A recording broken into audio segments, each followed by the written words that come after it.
Welcome to the Redeemed Backslider with your host, Kathy Chastain, Christian-based psychotherapist and redeemed backslider. This podcast is dedicated to those who have wandered but are ready to return to the life-changing power of grace and the freedom found in Jesus. Hi, welcome to the Redeemed Backslider. I'm your host, Kathy Chastain. I am a Christian-based psychotherapist and a redeemed backslider. With me today from Stockton is Amelia Borha, and she currently lives in Stockton and goes to the Tabernacle of Praise in Manteca. She was born and raised in church and backslid when she was 20 years old. So she is now 39, and I am really looking forward to hearing her testimony. So welcome to the podcast, Amelia. Thank you for being here. Yes, thank you. Thank you for reaching out and extending the invitation on sharing my testimony. This is something that I've always known that God was wanting me to share. It's something that I've only ever done on a one-on-one basis, like a personal setting. Mm-hmm. And it hasn't been with many people since I've been back in church. So I felt like God confirmed for me that this was something that I needed to do. Okay. Are you feeling okay about it now that you have his confirmation, or is it still difficult? I am. I'm feeling okay about it. I can't say I'm not a little nervous to be 100%. There's things regarding my testimony that I haven't shared with many people, if that makes sense. Yeah. And it does cause you to be vulnerable and transparent when you're sharing, And so that is probably what makes me the most nervous. And there are things that people who do know me personally, even family, will be hearing for the first time. Yeah. Well, there's a lot of things that contribute to our fall, I think. So where would you like to begin? You want to start with your early life in church? I can, yes. Or wherever you would like to begin is good for me. Okay, sounds good. So as you stated, I was born and raised in church. Both my parents, my mom got in church when she was 13 years old, so 1979. And actually, my cousin Robert Rodella, he did his testimony a few months ago. Yeah. My dad was actually just watching his this morning, and I was reminded, I was listening to it as my dad was watching it, and I didn't know he was your cousin. Yes, so he's my cousin. So his dad and my mom are a brother and sister. Okay. And so his dad is actually the first one that got in church, and then my mom started going to church when she was 13. She received the Holy Ghost and got baptized, so they started going to the Modesto church. And my dad started going to church in Escalon first. I can't remember whose church it was. And I know he grew up with people that went to church. So that's how he got introduced to it. I don't know exactly who won him to the Lord. But he was also saved around that time, around the same time that my mom was in the 70s. And then they ended up meeting and they got married in 1983. And then I was born in 1986. So when they married, they both began going to the Modesto church. And it was under Pastor Keys, so Randy Keys. Okay. And so that's where I came along, and they raised me in church. Now, my dad was off and on in church. So he would stop going, then he would go again, and then he would stop going. So growing up, I didn't live in a household where it was very strict or very like we had a TV in the home, for a lot of my childhood, we had a TV in the home and everything. whereas a lot of my friends from church didn't, you know what I mean? Mm-hmm. So through this time, though, my mom always went to church. Like my mom stayed faithful. My mom stayed in church. And it's her prayers. I know that it's her prayers that I'm here where I am today. But Mm-hmm. my mom always stayed faithful, and she did her best to be the best example that she could be, you know. And Mm-hmm. um, they never like growing up. They never forced me to go to church, though. Like they my mom wanted me to go with her, and when both my parents were going, of course, we all went. But during the times and years that my dad was not in church, I didn't have to go if I didn't want to. Mm-hmm. Um, but that was something that I think, in a way, like I found God on my in my own time. Does that Mm-hmm. make sense? Like I Mm-hmm. found God not because it was forced on me, but because Right. like I seen, it was something I desired. I got Yeah. the Holy Ghost and got baptized at 10 years old. Um, Wow. and after that, like I didn't start like being involved in everything right away. Um, I went to public school still, and I had a lot of friends that were out, um, that were not in church, because I went to public school. But then uh, I started going to Christian school when I hit high school. Mm-hmm. And at that point, I started like going to church camps and stuff. Um, and I didn't feel like, I mean, I had little church friends, um, like a small group of church friends, but I was more shy when I was younger.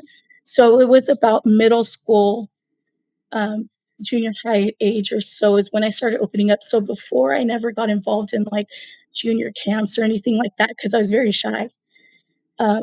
Like to stay to myself. I didn't go over people's houses all the time. Like, Mm-hmm. I liked staying home, and I like just being Mm-hmm. with my family, you know? Mm-hmm. But it was at the point when I got to maybe like 13, 14 years old when I started going to camps and I started coming out of my shell. And Mm-hmm. it's when I really like found my way I knew that I wanted to live for God at that Mm-hmm. I fell in love and I knew this was something I wanted, like, and again, at that point, my parents didn't force me to go to church because this was at a time my dad was backsliding in my teen Mm-hmm. years. So it Yeah. wasn't like I had to go because I didn't have to if I didn't want to. Mm-hmm. And but I had that desire as I, began to experience God in a real way. Because like I said, this was even a few years after I had already gotten the Holy Ghost and gotten baptized. Um, is when I really knew and fell in love with like the presence of God and like, Mm-hmm. and all of that. And so that's when I felt like I started like, okay, this is what I want to live for God. Mm-hmm. I You want to chose it. live for God. Yeah. Now it's something that I knew I wanted to do. And so at that point, that's where I started becoming involved. I got involved in the youth group. I got involved in music because I love to sing. So I got involved in like the youth choir and the regular choir and everything. I started going to youth conventions and youth camps and all of that. Mm-hmm. So I began doing all of that and that's where I started my relationship with God. I began to learn to pray and what it was to pray and to feel God on my, without being in an altar, without being at church. And you know what I mean? And I just, Yeah. that's where I started to learn this when I would say about 13, 14 years old. Um, and, and I'm not going to lie, I got put into Christian school in ninth grade. So it was actually very easy if you say, because I Mm. was always around Christian people. Yeah. I was Mm-hmm. always around the young people now because they were all the ones that went to school with me, you know? Mm-hmm. So I was always around um, all the youth group and stuff. So at this point, I really didn't have any more friends outside of church because I never kept in touch with my friends from public school. Mm-hmm. So I was very much surrounded by all of the young people, all of the people that were at church and everything, and I was heavily involved in church. So with that being said, it didn't feel like I never really, like, struggled with anything, or at least I didn't feel like I did in those years. Do you know what I mean? Yeah. And not all of my friends were on fire for God. I will say that. Not all of Mhm. my friends were on fire for God or, like, wanting to live for God the way I wanted to. But it still wasn't an issue for me. Like, I didn't feel like I was being pressured to do things that I wasn't supposed to do. I didn't feel like I was being pressured to, to go places Yeah. I wasn't going. I had no desire, to be completely honest. I had no desire to do things that weren't of God at that Mhm. time, you know? And, That's amazing, because that is such the age where a lot of us did backslide, and I wonder if it was because you were able to choose. It wasn't forced. It wasn't, you had your ability to think for yourself and to examine, if you will, what you wanted. And it sounds like as a kiddo, you were very cautious and careful in your choices. I was, and It's I an do advantage. 100. Right, and I do 100%, like, that was my parents. Like, I was raised in a great home. Even though my dad didn't go to church all the time, Mhm. even though he did backslide, I was raised in a very stable and blessed home, you know? Mhm. I didn't Mhm. experience a lot of, like, traumas as a child, you know? I had a Yeah. very blessed childhood. I really, really did, and I'm thankful every day for that. Yeah. I had a very blessed childhood. Not saying that everything was perfect, because nobody's lives Sure. are perfect, right? Sure. My parents had their moments and everything, but I had a very blessed childhood. I was well taken care of. It was me and my brothers, just us two. He's 7 years younger than I am, and we were very blessed, you know? And I got a lot of opportunities because not only did I was able to go to all the youth camps that I wanted to go to, I was able to go to youth conventions. We also had missionary or mission trips at that Mm. time, mission trips that Mhm. the church put together. And so we would go as a youth group every year, and I went to about 5 mission trips. So I went to Mexico 2 or 3 times, and then I went to Costa Rica, and I also Wow. went to Hawaii. Wow. Yeah, so I got to go on these missions trips too, and I mean, it was just phenomenal. And again, these are things that just solidified what I wanted, like, Mhm. God gave me a lot of confirmation, and, like, I knew that God had his hand on my life, I really, really did. And Mhm. in that time, I never had a thought in my mind about leaving church or about backsliding. That was not even, like, a thought, you know, Mhm. never crossed my mind, because I was like, "This is it. This is Yeah. what I want." You know what I mean? Yeah. And then in 2006, it's 2000, yeah, 2000 or 2005, 2006, it was one of those years. Um, I had, uh, I we had been in a service, and I don't know if you know who Sister Vonnie Marshall is. Mhm. Mhm. Okay, so Dr. Vonnie Marshall, her and her Mhm. husband happened to be guest speakers at our service this particular night. And, um, as most young people do, we all like to go out after service and, go eat out and just enjoy fellowship and everything. Mhm. And at that time, I had a little Dodge Neon. That was my very first car. And there was a pretty good sized group of us that wanted to go, about 7 of us that wanted to go out. I was the only Mhm. one who drove. Mhm. And so I asked my mom, I said, "Mom, can I take your car and you take my car?" Because my mom's car was bigger.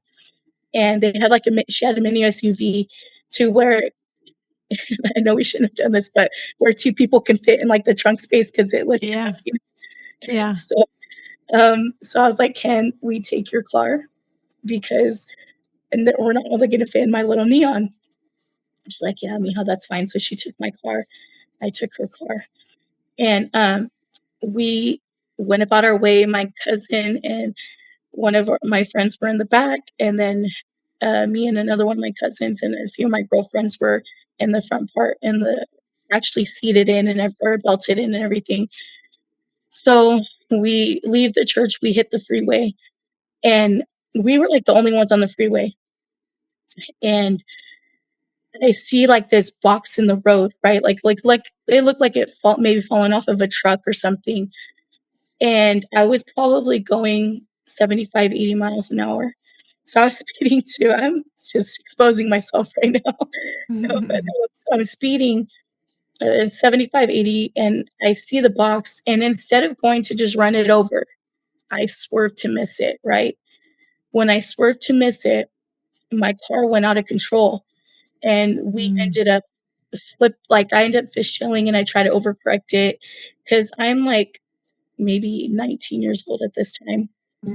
So, I overcorrected and, yeah, 18 or 19, and it started fishtailing, and then we hit the side divide, and it flipped us, and we just, like, skidded across the freeway, and again, we were the only ones that I could see, Thank like, I couldn't goodness. see anybody ahead of us.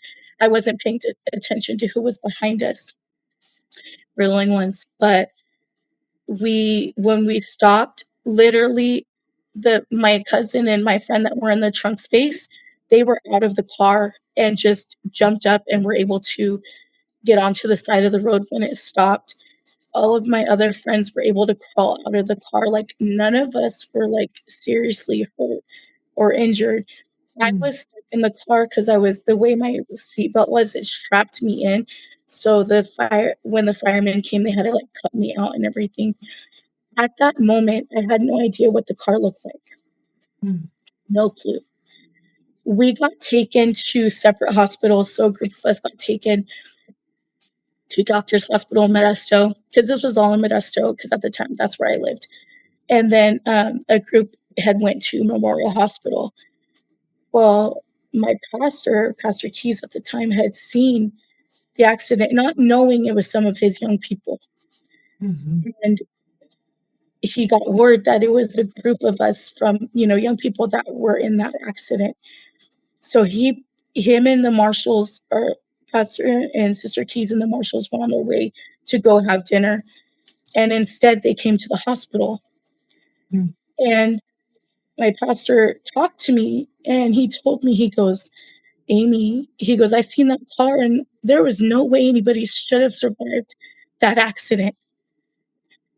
And because I didn't pay attention, I hadn't seen it. I didn't know what it looked like or anything. And so he was talking to me, and Sister Marshall and her husband were there as well. And I remember Sister Marshall has no idea who I was, because her and her husband were just the guest evangelist. She didn't have any idea who I was.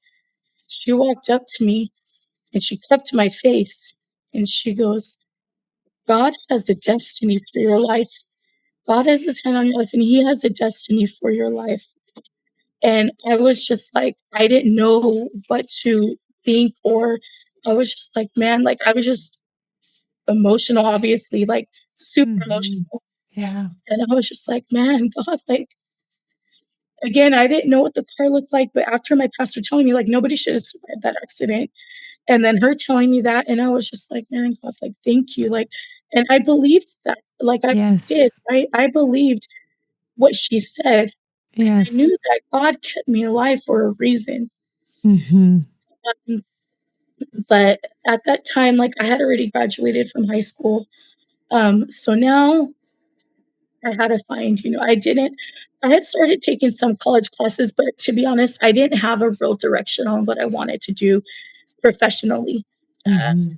I didn't have like, oh, I want to be a nurse or a doctor, or, you know what I mean? I didn't Mm-hmm. really know, to be honest, what I really wanted to do because, like I said, at that time, a lot of my focus and stuff was on living for God. Right. I didn't know what I wanted to do in the world, in the real world, right? Right. Right. Yeah. And so I kind of was like, man, okay, I've graduated from high school now. Like, I gotta think about what I want to do now, Hmm. Yeah. So I had started going to school a little bit, just taking like general classes in college and stuff. And then I started working because my parents had gotten me my car, but they were like, we're going to give you this amount of time. Like, you have to find a job in this amount of time. We're only going to pay your car payment for, X amount of months. Not, it was like, I think 6 months. And they're like, so you have this time to find a job so you can start paying your car payment. And again, another reason why I was so grateful for my parents because they didn't just give me what I wanted. They did to an extent. They provided for me, right? But they also Hmm. taught me responsibility and taught me that I have to be responsible. Right. Right. And so I just was like, okay, I got to find a job. Like I got to do this so I can pay my car payment because I love driving that car, right? Um, and so I did. I started working and I ended up getting a job at Target. It's my first job. I had like little jobs with like a temp agency prior to them, but it wasn't like stable. So Target was my first job. And um, now I'm still living for God. And during this time, like I still was going to a lot of the youth functions. I loved outreach. Like I was very faithful with going on outreach and because that was a big thing for me too, is wanting to see, uh, you know, God save souls. And I wanted to just win souls. And I wanted everybody to feel what I felt, right? Hmm. Yeah. I wanted everybody to feel what I felt, even though I hadn't experienced anything crazy in life at the time. Like, I knew what I felt was real. And I wanted Yeah. everybody to, and Right. so like, I was always going on outreach and everything, and man, that Dodge Neon 2004 Dodge Neon that I had, I drove that thing to death, driving the young people everywhere, and, like, 'cause, we just did everything, Yeah. but once I started working, as time went by, uh, it because I worked at Target, it was retail, right? So it was retail, and I had to they couldn't honor me not working on Sundays at the time, or if they could, I didn't realize they could, so I would get scheduled Sundays, I would get scheduled Wednesday nights, and Hmm. I knew I had to work, I knew I had to make money, right? Yeah. So, that's where I think it's well, not I think, that's where it did start, where it just kinda got easier to miss church Yeah. because I had to work, right? Hmm.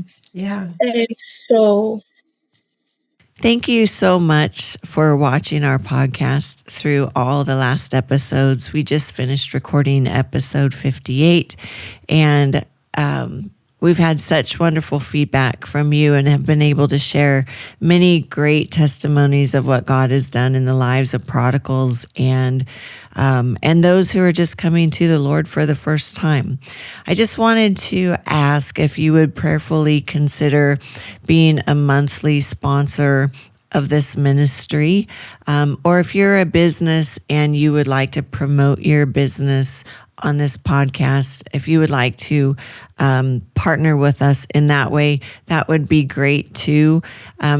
We would just really like to do more episodes, and we'd also like to do provide some teaching resources to those that haven't yet come back to the Lord, or maybe still just watching these testimonies week after week. But we could really use the support. And if you wouldn't mind prayerfully considering any donation amount would help. $5, $10, $100, one-time gifts, whatever God lays on your heart. I know that there's a lot of places asking for money, and I totally understand that.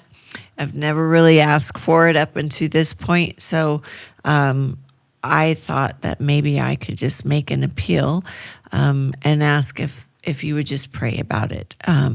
But more than anything, more than any money that you contribute, more than anything, I would covet your prayers and also that you would share this podcast with those that you might know, because the more people that we reach, the more seeds are getting planted and the more someone is connected to a prodigal who hasn't come home yet. So thank you so much for your time, and thank you for tuning in with us. We really appreciate it. God bless you.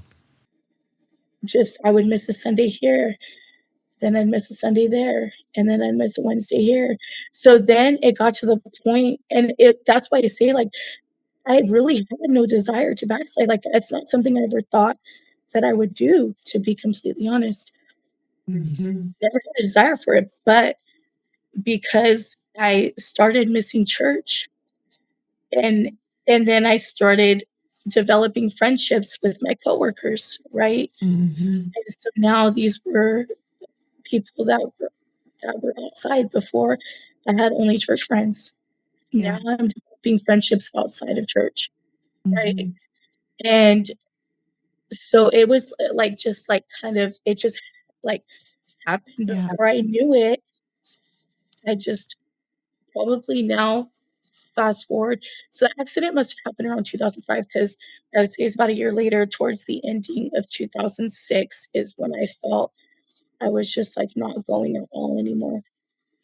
I think it's such an important point because I think, especially with your statement that it was never your intention. You love God. You were in it to win it. You were, you chose it. So the fact that you could be, drawn away and drift away without being aware that you had drifted is scary. And I think it happens to a lot of people, and it can happen to anyone just missing church. I travel one weekend a month, and I always, of course, watch on my drive, up north, and my drive home. I'm always watching church, and I'll watch the replay. But I'll tell you, when I go back into church on Wednesday after not being there on Sunday, it takes a minute to reacclimate, even though I have a prayer life, even though that's what I constantly surround myself with. But being in the building, being in the church, just being with the fellow body, it takes a minute to just make that transition after being at work for 2 days and being away. Um, I think it's so interesting that you could say that, because I think we all take for granted our determination to live for God, and not even realizing we're like that frog in the pot of water that just starts to get hot slowly, slowly. Right, right. And so, like I said, before I knew it, I wasn't going anymore. And I still was very connected to the my friends at church and everything. Um, but like I said, I just had stopped eventually going. And I didn't get into a lifestyle of, like, I still really, when I first backslid, I wasn't, like, gung ho on, like, cutting my hair or partying or anything like that. Like, it's not something I, like, jumped into, because I still, like I said, with how it happened and everything, it wasn't that those things weren't the things that drew me away. Right, right, right. Those Yeah. things weren't the things that distracted me, and that I was like, "Oh, this is fun." Like, so now I don't wanna live for God. No, it wasn't anything. Hmm. So I didn't, jump into anything like that right away. Um, I still kept in touch with a lot of my church friends and everything. But because I wasn't going to church anymore, um, at that time, I started getting phone calls from people, or people telling me, like, "Oh, like, I can't hang out with you anymore," or, like, "My Mm, parents don't want me to talk to you anymore," or, "Somebody told me I shouldn't talk to you anymore mm, because you that's don't go to hard. church." And it went from people telling them, like, "Hey, you should hang out with Amy," Um, and so everyone called me Amy growing up. So my name is Amelia, but everyone called me Amy growing up. It went from you should hang out with Amy because she's a good example to, oh, you shouldn't hang out with Amy anymore, and you Mm. shouldn't. No, she's not going to church anymore. It's not good. You should hang out with her. And for me, like I was like, but I'm not even doing anything bad. Like I Mhm. just haven't been going to church, And but that's the way, I was thinking. I was Yeah. I haven't done anything bad. Like I still wear skirts all the time. At that point, I hadn't cut my hair. You know what I mean? And so I was like, Yeah. yeah, like Didn't make sense to you. right. And I was just like, wow, like it hurt. I'm not gonna lie. Yeah. It really, really hurt. And that Mm. is the point where I was like, I don't know if I ever want to go back now. That was the Yeah. turning point for me Yeah. because I felt like I was being turned against. Mhm. And I wasn't at that time, I just blamed the church in general. Mhm. I was like, Mhm. "Man, like, you're gonna just basically turn on me like that quick?" You know what I mean? Yeah. Yeah. And it hurt. It really, really hurt. And that was the point where my desire completely, like, was just like, "Okay, no." Like, it was insane how quick the turnaround was once that. Mhm. And I know that was just the enemy using that, right? Because Yeah. it worked at that time. It did work because Mhm. I was like, "No, like, if that's how it's gonna be, why do I wanna associate myself with that? Why Mhm. do I wanna be a part of something and of a church that's gonna turn on you the second that you fall away?" Yeah. Right? And so that is where I was just like, "All right." Like, it was crazy just, like, kind of like how quick it turned for me. Yeah. I was just like, "I'm done." Like, Yeah. I really don't want anything to do with the church now because it just, Yeah. you know, it floored me how that. Especially because in your heart, you hadn't really left. You hadn't really done any like sin, so you were not judging yourself. Probably if you were out doing something, that judgment that you received would have made a little more sense. So it didn't feel legitimate, like misjudging you. And we get accused of that a lot. And I think the generation of backsliders, I mean, it's been in every generation, but judgment is something obviously many people struggle with Right. and struggle in their coming back. Exactly. And it is true. And like I Yeah. said, like it's because at that time I hadn't really done anything other than I wasn't going to church, right? But Mhm. people were telling me like, "Oh, well, apparently like this is what." I was being told what I was doing, even though I wasn't doing it. Do you know what I mean? Yes. People were telling me like, "Well, you just go run around now, like you just go do this and you just go do that." And I'm like, "What?" Like, and again, this was all stuff. It hurt me. It cut me Yeah. deep. And again, that's why I was just like, well, I don't want anything to do with that now. Like, I don't Mhm. want anything to do with the church. And at this time, my mom's still living for God. You know what I mean? Mhm. And I didn't know how to tell her like that I wanted nothing to do with the church. You know what I mean? And so I didn't really tell her. I never told her that. I just was like, I'm just gonna do what I'm gonna do now though. You know what I mean? Mhm. So that's around the time that I started. I think I was like 20 years old when I bought my first pair of pants. Mhm. Chopped my hair off. Um, and I was just like, yeah, like I'm not going back. So by Mhm. 2007, I was completely just gone. And it's crazy because in 2007, I actually found a job with um with American Medical Response, and it was doing medical billing, and they were a Monday through Friday job. So, I mean, I had Wednesday nights free, I had weekends free, but I Yeah. and it's crazy because now that I think about it, I'm like, I feel like that's probably why the enemy got in there so quick because he knew I was gonna find something where it would make Allow you to go. more available, you know what I Yeah. mean? Yeah. And I never Mhm. really thought about that until, like, talking about it, like, because Mhm. I literally found that where I had all the availability, but by this time I was like, "No, like, I'm good. Like, Mhm. I don't want anything to do with the church right now," you know? So I would guess you like me for sure. I didn't know how to separate my relationship with God from the church. They were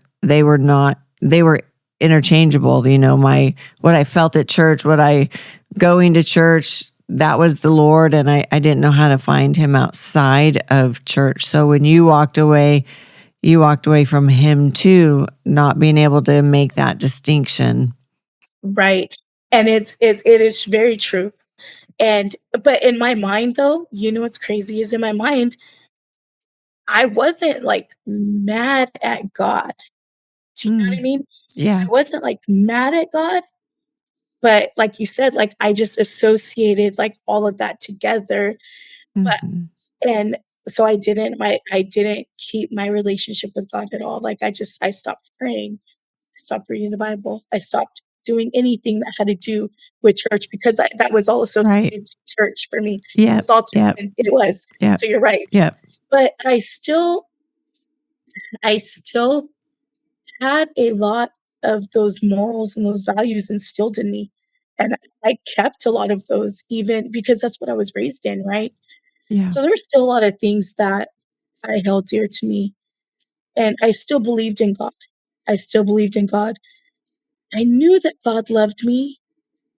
Mhm. I was just like, "No," but I didn't want anything to do with the church.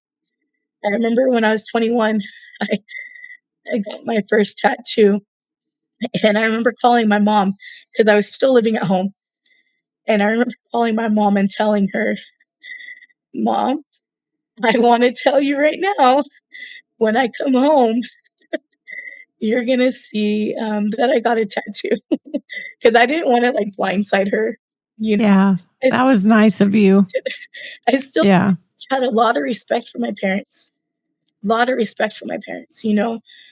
Um, and I told her, like, I called her ahead of time and I was like, "I'm gonna get one. So when I come home, you're gonna you're gonna see it. I just wanted to give you the heads up," you know? And I remember Mm. my mom feeling like feeling like she failed Yeah. because she blamed herself for me, like, losing out with God at the time. Yeah.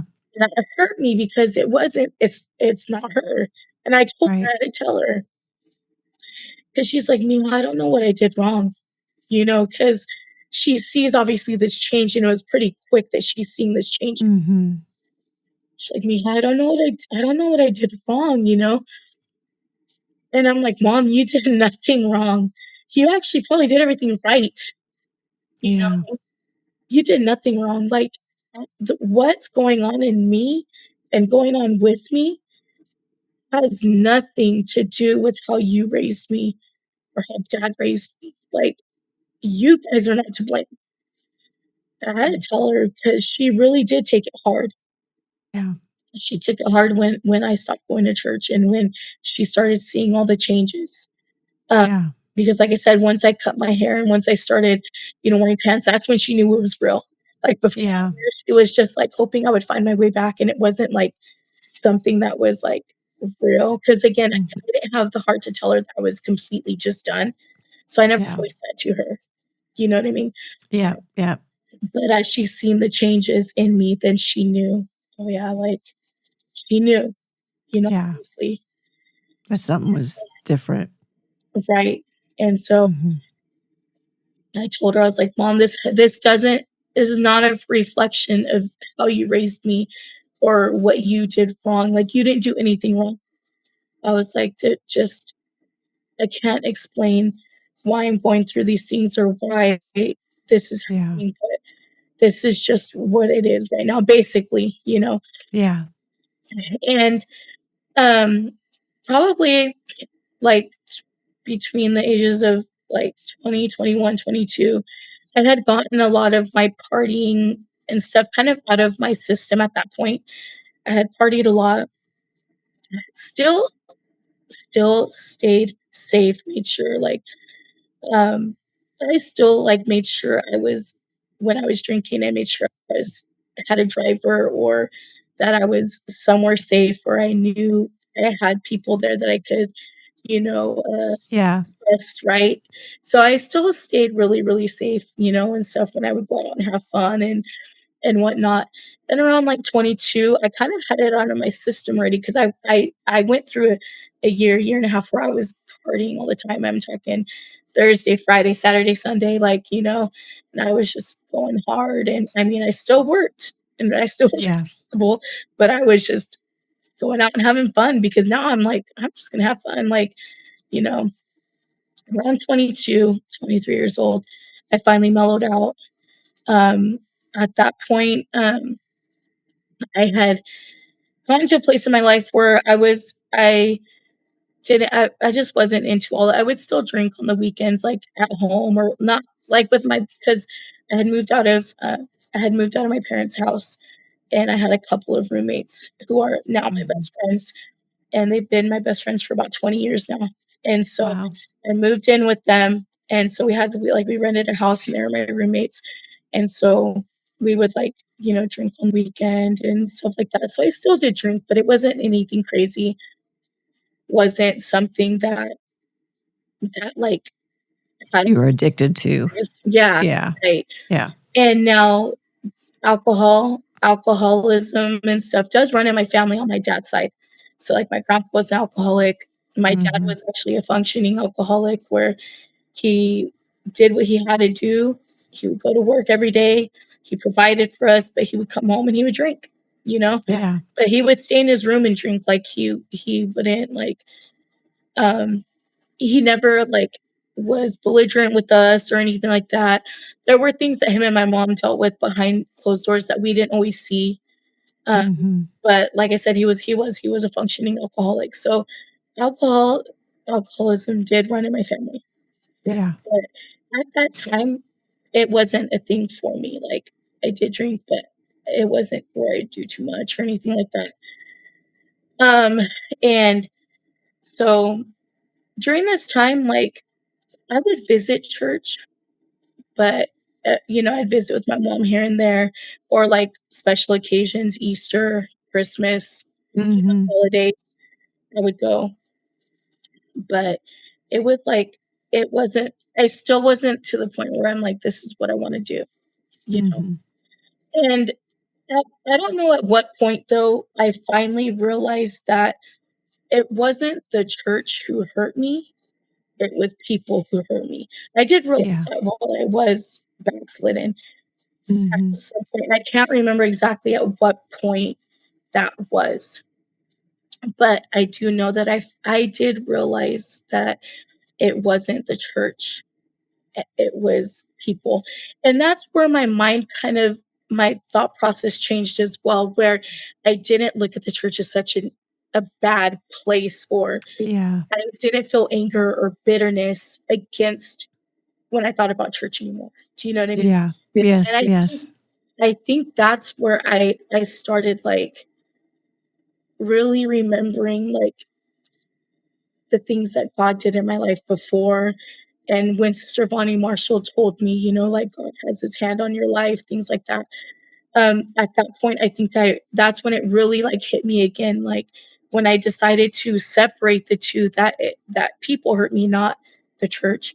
It made me realize, it wasn't the church, it wasn't God, it wasn't, any of it was just people, because Yeah. people, right? Yeah. Yep. And, again, so, uh, like I said, I wasn't doing anything, super crazy. I just was living my life, to be honest. Um, I was still working at American Medical Response. I worked there for about 10 years, so from about 2007 to, or 9 years, 2007 to 2016. And during this time, I would say I had some physical issues going on where maybe around like 2013 or so, I started, my body would just hurt, hurt. And I got to this place where I didn't want to go anywhere because it would hurt when I would walk. I had, I've always been a chunky girl, but at this point, I was probably at um, one of like the highest weights I had been at that time. And I had started getting really severe psoriasis. So I deal with plaque psoriasis, and at the Mhm. time I didn't know what it was, and I was like, I Mhm. just knew that I was hurting everywhere, and like my forehead and stuff would get these red patches, and they were kind of embarrassing because people could see it. Yeah. And I would always get asked, like, "What is that?" And, like, people would look at me like I didn't take care of myself because of this, Yeah. right? Mhm.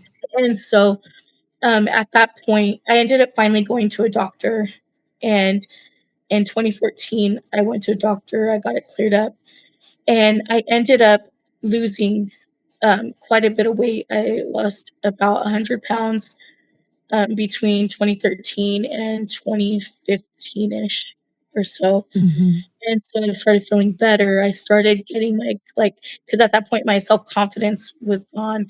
And something I've always had was confidence. Even though I was a chunky girl, I never really let anybody I was never bullied. I was never Mhm. like torn down because I was chubby or, a chunky girl. Mhm. So I never I could hear it. I could hear it in how you relay the stories. You were confident. You did have a good sense of yourself. I did, and I never let anything, like, really get to me, to be honest. We all have Mhm. insecurities now, don't get me wrong, we all do, and sometimes, we don't let those show, um, but for me, like, I never really it didn't get to me until, like, I had gotten to where I was at my, like, highest weight and all this stuff physically was going on. I was like, "I'm too young for this." It's Yeah. like Yeah. 25, 26 years old or so. Like, I'm too young to feel this way. So, like I said, then I finally I got on medication that helped. I understood what I was going through. I finally went to a doctor and understood what my condition was. I had medicine to clear that. So I lost weight, I started losing weight. I started getting my confidence back. Mhm. And at this point, um, in 2014, we found out that AMR was going to be closing their Modesto office. So they were like, "Look, we're going to be closing this office.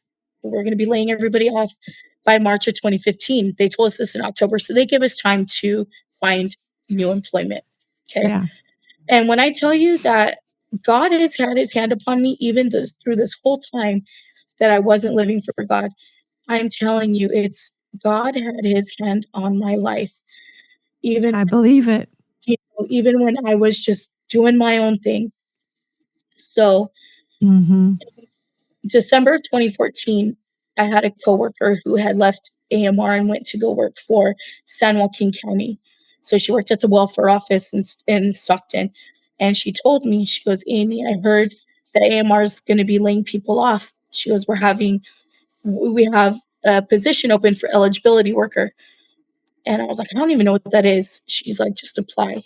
You should apply for it. The county's hiring." I was like, "All right." So I applied in December of 2014. It's the only place I applied for. In January of 2015, I had a test to see, because how the county works is they test you, and if you rank well enough, they'll interview you, right? So I tested January, I ranked 14. I had no idea what that meant at the time. So that was Right. January 2015. I ranked 14 with the county. Again, I really didn't know what eligibility work was. I didn't know if it was something I wanted to do. March of 2015 comes around. This is when I'm supposed to be laid off. Comes around. They tell me, "Hey, we're going to extend you. We're going to extend you through August of 2015." I Wow. said, "Okay." So I said, "Yeah, like, of course, I'm happy about that." And then May of 2015 comes around and they reach out to me and they tell me, "Amy, we want you to go to India for anywhere from 6 weeks to 8 weeks." we will pay you $500 extra each week to go there. But basically, you're going to go there to train them out there because that's where they were outsourcing was to India. So they're like, if you're comfortable, we want to send you to train. So I was like, Cool. okay, a free trip. I mean, in my mind, I didn't have Mhm. kids. Well, I don't have any kids, so I don't have kids. I'm not married. I'm not in a committed relationship. My job is paying for it. I'm like, how can I turn that down? Right. So I said, yes, like I want to go. I'll go for the whole 8 weeks. And at that point, I would have left in June and came back in August, but the return date was after the date they gave me that they were going to lay me off. So at this point, I knew that I would most likely be extended again. And I hadn't heard anything from the county. So I went out and I left for India and I lived out there for a couple of months. And that was an experience on its own. But out there, I had started, like when I was out there, I had started drinking. Like I was drinking with everybody, and having fun. But then I would drink on my own too. And so I Mm. don't know what the shift was or like, but I would drink on my own, but it wasn't out of control at that point, right? So I come back, I get back. They do extend me again. They extend me from August to December of 2015, AMR does. So I'm like, cool. So I come back and I am working from home. And at that time, my brother, he also wasn't going to church at the time. But in 2015, when I came back from India, um, we had just moved into, my parents had just moved out of our childhood home that we were in for 17 years and had to move and moved into this other place. And during that time when I came back, because I moved back in with my parents when I came back from India, my brother, he went through something where I don't know, he took something, um, and I don't know if it was laced, I don't know what happened, but whatever drug he took, it messed with him really, really bad.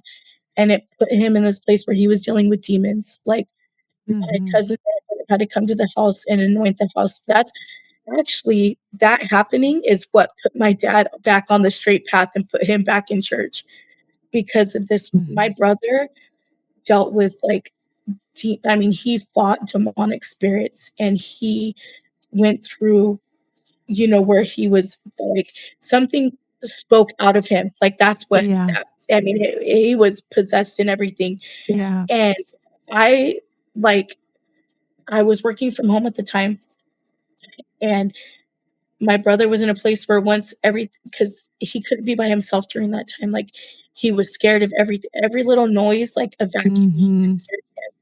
everything scared him because he was dealing with this, right? Right, He was right. in fear. He Yeah. hadn't gotten back in church yet, and he was just in fear. And you would think like I went to prayer meetings with my parents because I was scared. I was like, I've never seen anything like this. Now I didn't see or experience the times where like my dad did when the demon actually spoke through him and so Mhm. my uncle and my dad and my cousin, I believe, were the ones who seen that. I didn't see any of that, but I seen how scared he was and all the fear and dealing, I still seen that up close and personal, and it Yeah. was like, oh my gosh, like, but it still wasn't enough to make me like turn me straight. You would think it would, but it wasn't enough. It turned my dad straight. My dad really got like my dad was like, yeah, no, I can't be doing what I'm doing anymore. Because again, my dad was an alcoholic too. Mhm. Mhm. Doing this, like, I need to set an example for my son. I need to get back in church and live right too. If I wanna see my son live for God, I need to do it as well, you know what I mean? Mhm. And so that's actually when in 2015 is when my brother got back in church, like, and he started going to Tabernacle of Praise, which is where my cousin Robert went, and that's why he went Mhm. there because he had family there. So my auntie Kim at the time, my cousin Robert, and my brother started going there, and they prayed for and that's where he started throwing up black stuff, like, that's where he got Yeah, delivered, delivered. that's where he got Mhm. restored and delivered, and so he started going, to church, And through all that, though, I still was like it did. I know God dealt with me, right? Like I did Yeah. feel it. Like I did have that fear, like, man, like this is crazy. But it wasn't enough. It wasn't enough for me to like stop doing what I was doing. Mhm. So again, at this point, I had started drinking a little more, but it wasn't heavy at the time.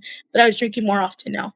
So now I Mhm. would like go home and I would drink and stuff like that, whereas before it was just socially. Then in November of 2015, I happened to be out with some of my family and their friends and stuff. And um, I ended up having a one night stand. And I knew the person. And so I ended up having a one night stand. And didn't think nothing of it.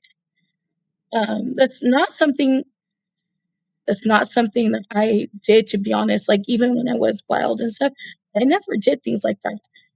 Because Mhm. again, I still carried a lot of these morals and these values that I grew up with, Yeah. right? So I I had this one night stand, and but again, I didn't think nothing of it. We were drinking, whatever, it happened. And so a couple weeks go by and I realized, oh, like I haven't my body's not functioning like it normally does. Mhm. I'm like, that's weird. You know what I mean? Because I'm like, okay. In the past, I had been when I had seen my OBGYN and stuff like that and all that, she had told me it would be hard for me to get pregnant, things Mm. like that, so I never worried about anything like that.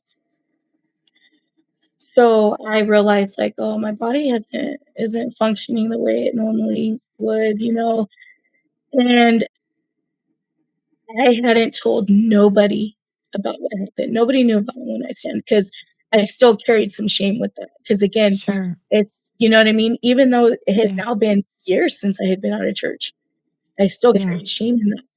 I didn't want anybody Mhm. it Yeah. was my business. Nobody needed to know about that, right? So I'm telling my best friend because I didn't even tell my best friend. Telling my best Wow. man, like, I'm kind of like, um, I don't know what's going on.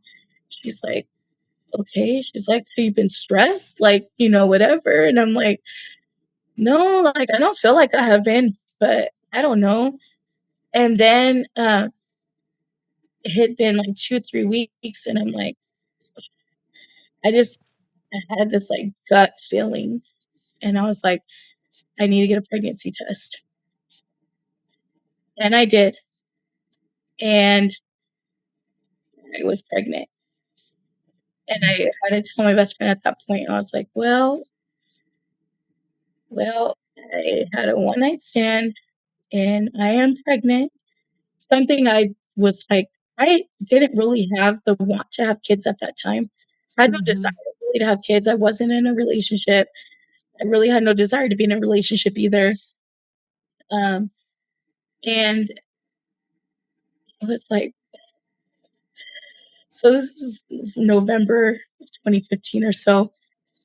This actually December 2015 is when I found out. And like I said, I told my best friend finally because I am a very open person, as in like I'm bubbly. Oh, sorry. I'm bubbly. I can talk to anybody and everybody. I can find out somebody's life story in 5 minutes, right? Yeah. But I'm only going to tell you what I want you to know. I'm still a Mm. very private person. I keep a lot in. Yeah. And I don't know where that stems from. I just keep a lot in. Because Mhm. I've never really been put in situations where I can't trust people.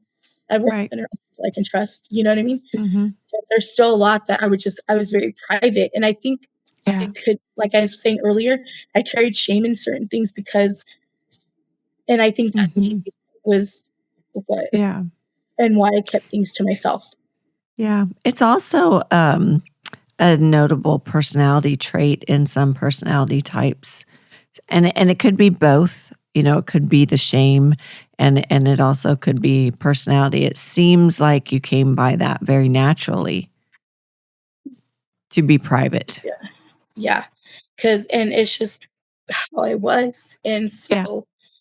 um, so I told my best friend, and I was just like, I don't know what I'm gonna do.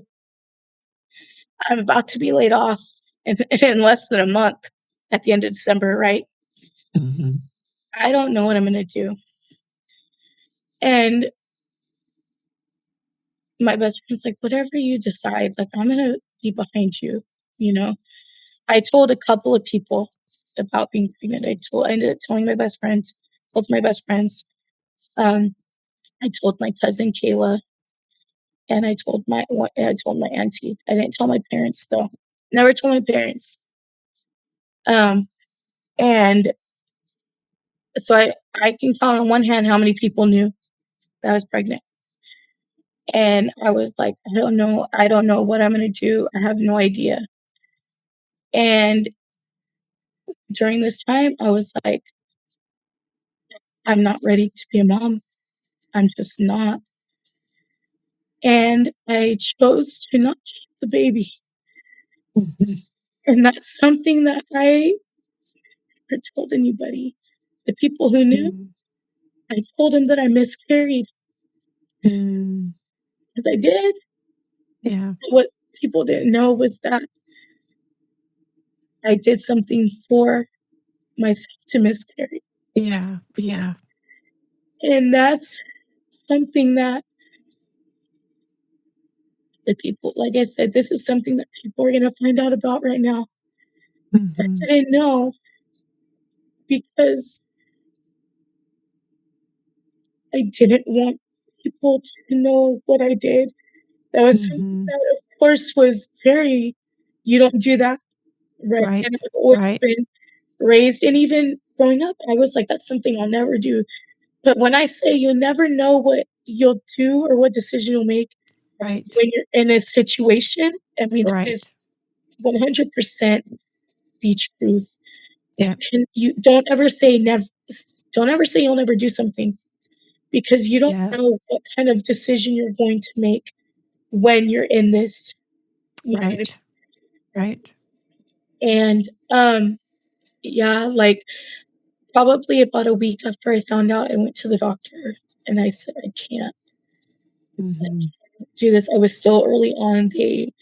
Um they estimated at that point that I was about um probably about 5 or 6 weeks or so, which Mm. matched the time frame. And I was like, I can't. And so Yeah. they gave me something, and uh, and I ended up miscarrying. And at that point,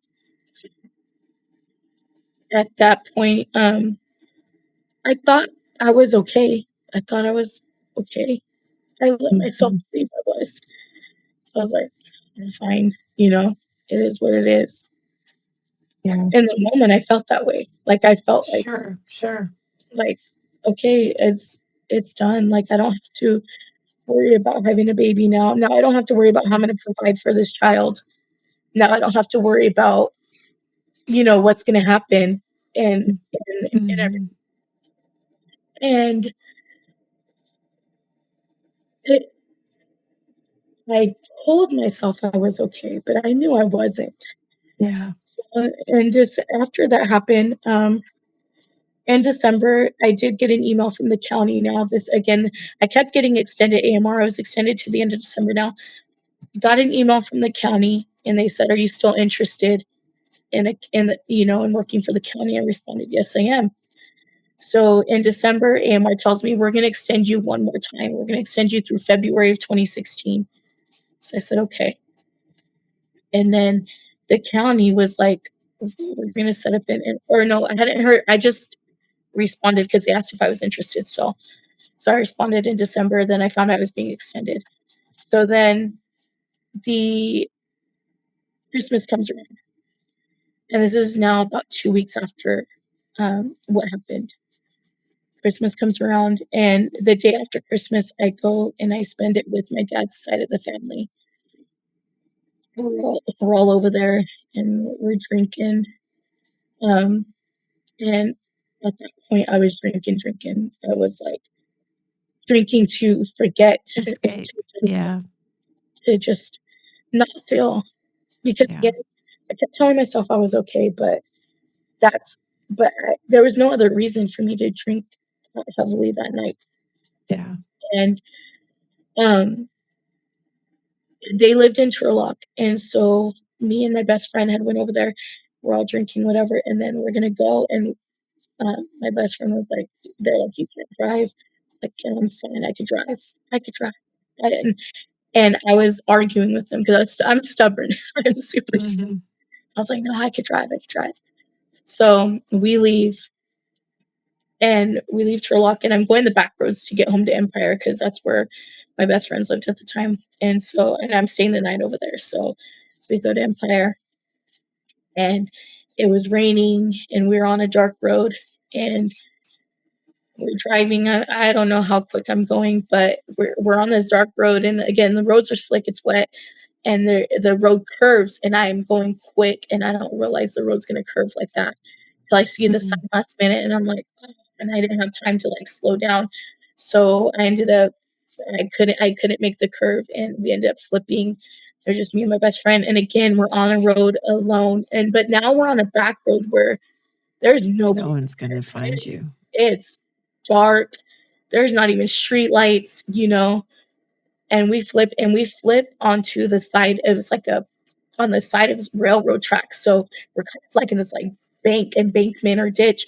And because it's raining, underwater, and we hit a power pole, or like, yeah. Oh my word.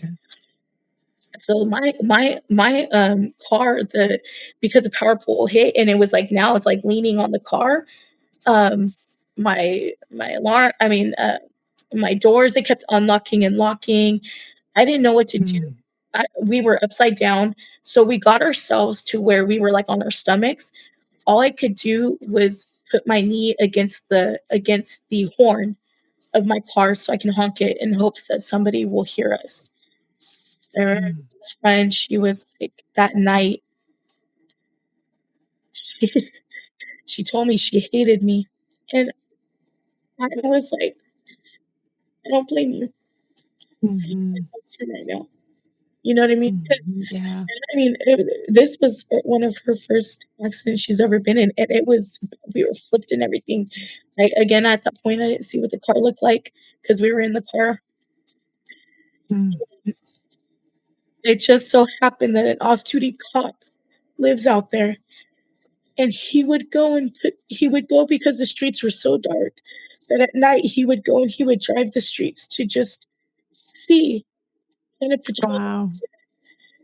And he's seen us, and he heard the the, the horn, and he found us, and he called 911. And so that's again, Wow. God had his hand Yeah. life. He had his hand on me and my best friend, Yeah. right? 100%.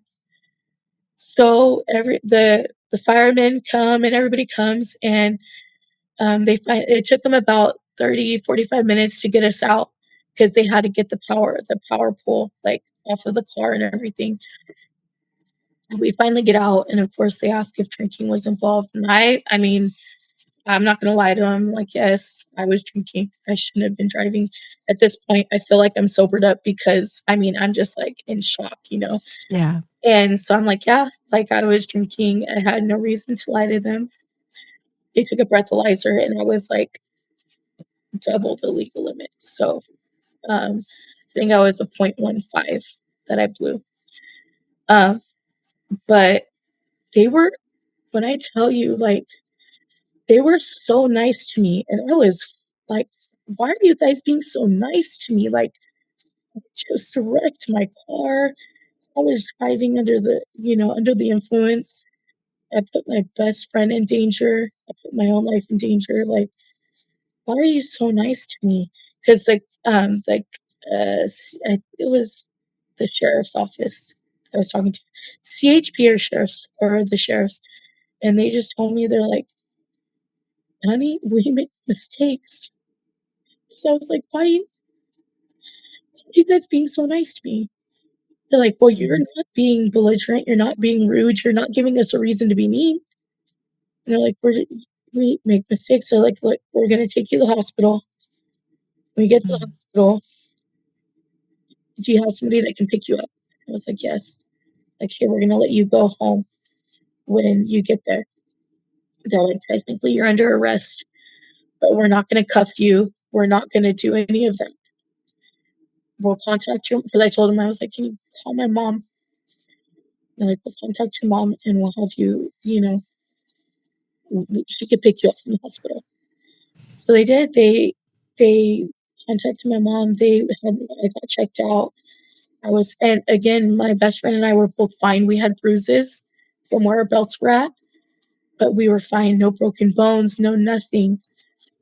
Wow. And they just, they let me go. They let me go with my mom. They That's said a miracle. it is, and that's why it's 2 accidents that accidents. could have killed you. Yeah. Right. And God had his hand on my life. So, and like I said, they treated me with kindness, with compassion. Like I didn't deserve that, Yeah. but God allowed them to treat me that way. And to, they had a lot of compassion for me. And again, they told me, they're like, we make mistakes. They're like, but we're hoping that you learn from this mistake. Right. Yeah. So I had to do all the things. I had to, um, I had to go to court for my DUI because I blew half the legal limit or It's a double. felony too, right? So this one was a misdemeanor. It actually wasn't a felony. Even though was it not considered bodily injury? Well, you hit the pole, that would have been property damage. Right. Was it To be honest, that's I can't crazy. tell you. Yeah, I can't tell you how it was not a felony, but it wasn't. Yeah. It was considered a misdemeanor. And during this time, so it Oh, happened that's at the end of December. It's crazy, right? So it happened at the end of December. I didn't have court until March of 2016. During this time, the county reached out to me and I interviewed with the county in the beginning of February of 2016. And I remember going to this interview, and I remember on my way out there, I listened to Oceans by Hillsong. So spirit lead me when my trust. Can't sing right now, my voice is out, but that song right there, that was my prayer. Like, God, if this is what you have for me, you're gonna make a way for me to get this position right. I hadn't applied anywhere else, mind you. I knew I was getting laid off. I hadn't applied anywhere. So I go to this interview. I didn't know what they thought of me, and I left. I finally got laid off at the end of February. They told me I'd find out in March if I got the position. So March 1st, I go, I think it was like March 1st, the beginning of March, I go to court.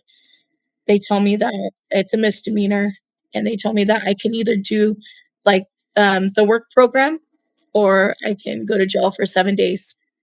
And I said, no, I'm going to do the work program. Please give me the work program. I don't think I can go to jail. So they did. They Yeah. gave me the work program, and I had to go to DUI classes for 3 months. My license was suspended, and I had to do the work program, but it was only like 5 days that I had to do it. So 3 weekends, I had to do 5 8-hour like shifts at the animal shelter. So I did that, and it worked out to where I could do it on the weekend because in March I found out that after I got laid off from AMR, I finally got laid off. And in March, the county called me and they offered me the position of eligibility worker, and I started in April.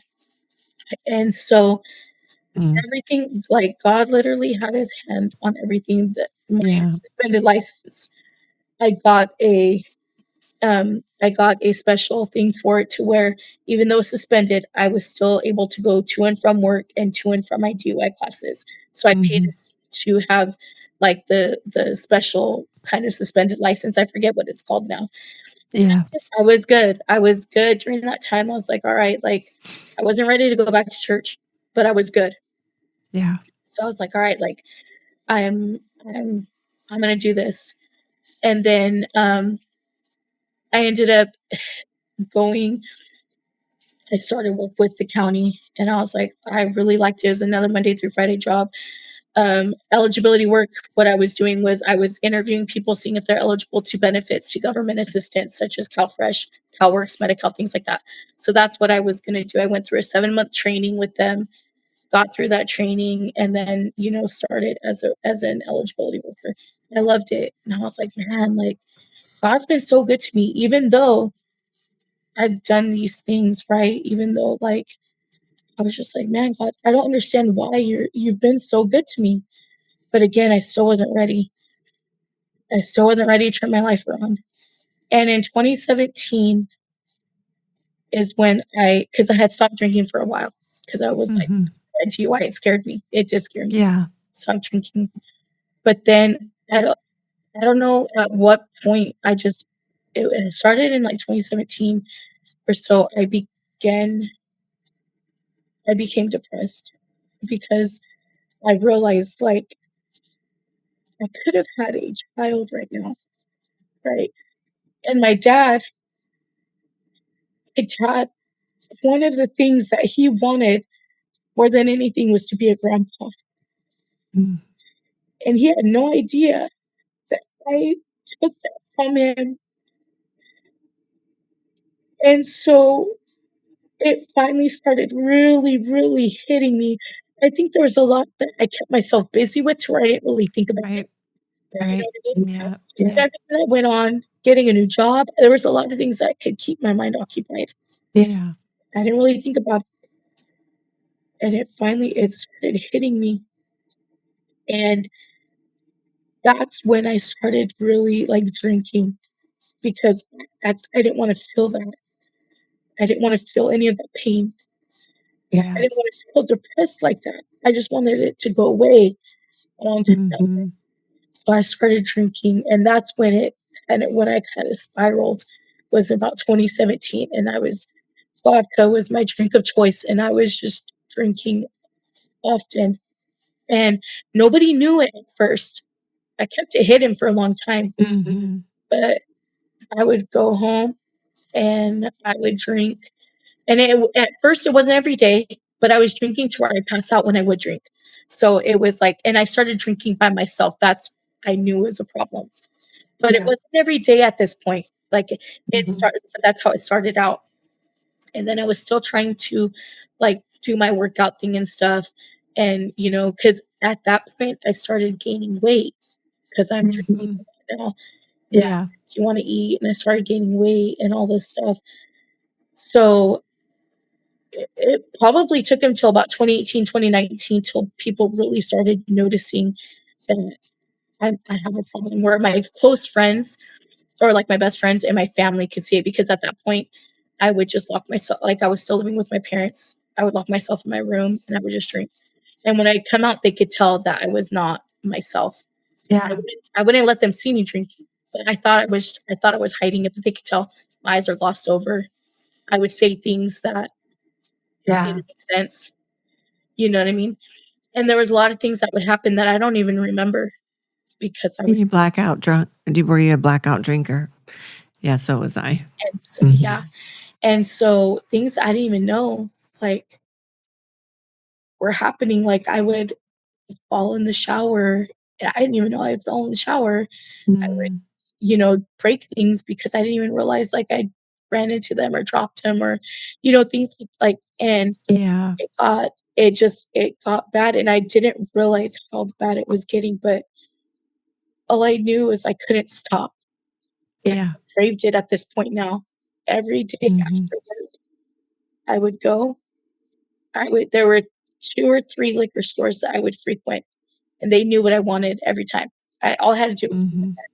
they knew I wanted, my pint of vodka, whatever, they knew, and When you, I would. Amy, when you look at that point in your life, do you think that you were running away from the emotions that you were feeling because of regret, because of giving up the baby? I mean, that's all a part of shame too. Or do you feel like you were just totally shut down and you were just checked out? Or do you think it was a little bit of a, I mean, do you know what you were going through? Like when you look back, can you itemize that? I think the biggest part of it was I regretted what I did. I Shame. didn't think it would affect me the way that it did. I Yeah. thought that I thought that I was making the best choice at that moment, right? And that's how I kind of like justified what I did, was because I was Yeah. like, this is the best choice I can make right now because I don't know how I'm gonna support a child. I don't know. Right. I'm not in a relationship. I don't know how I'm gonna support a baby. I don't know how I'm gonna take care of this kid. You know what I mean? I don't even know if I'm gonna have a job in a month. I've Yeah. never been in that situation Right. of not knowing, like, because I've always worked. I've always, at that point, I've always held a steady job, Yeah. And looking back, I mean, God provided to where I never did go without, but in the moment, I didn't know.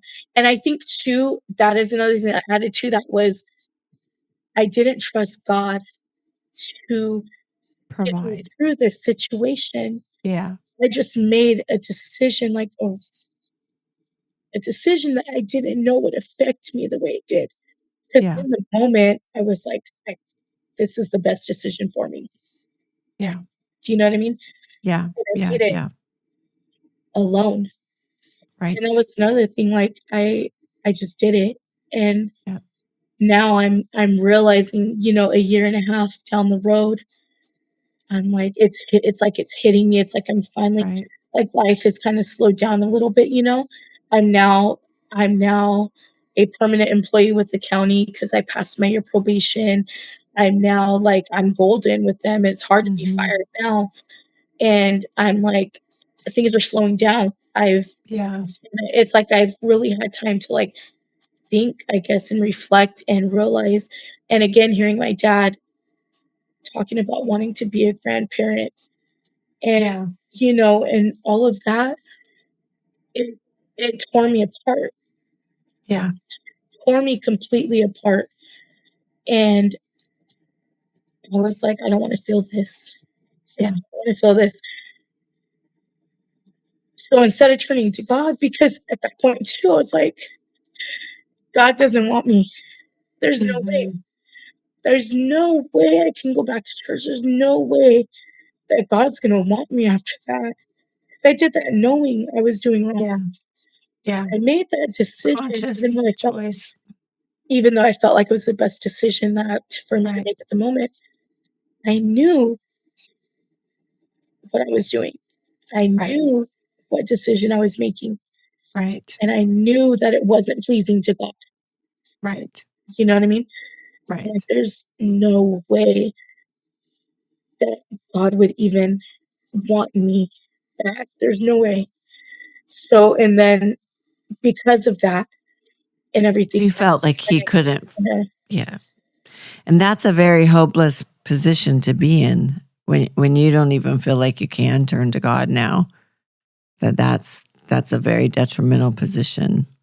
right? So I was like, I might as well drink, right? And Yeah. I would still go to work every day too, but I would drink to pass out because at night was when my mind would run. I couldn't Yeah. sleep, things like that. Yeah. So I drink to pass out. But I mean, I would get up and go to work every day.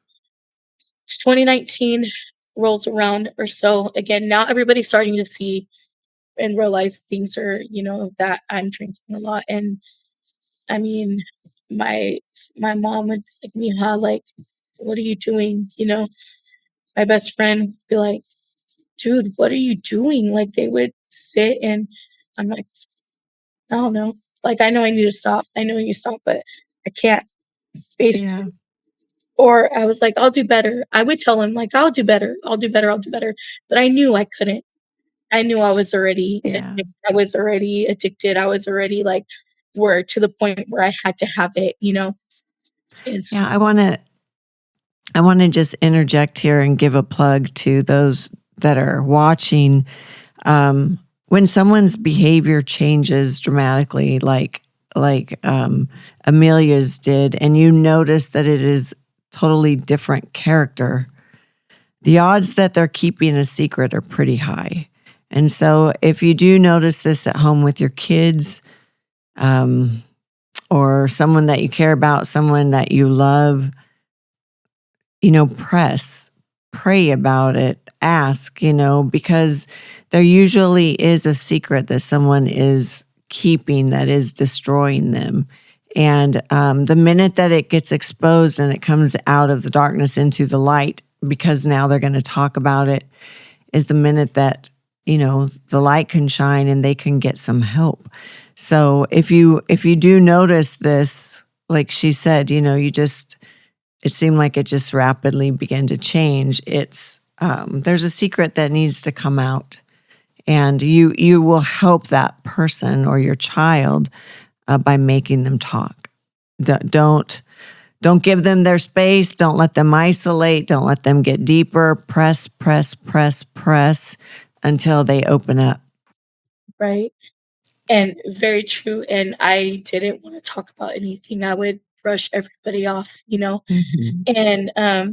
And me and my best friend, we would, because I have a male best friend. So my best friend Tosh, he's the one that got in the car accident with me. And then I have a best friend Jay.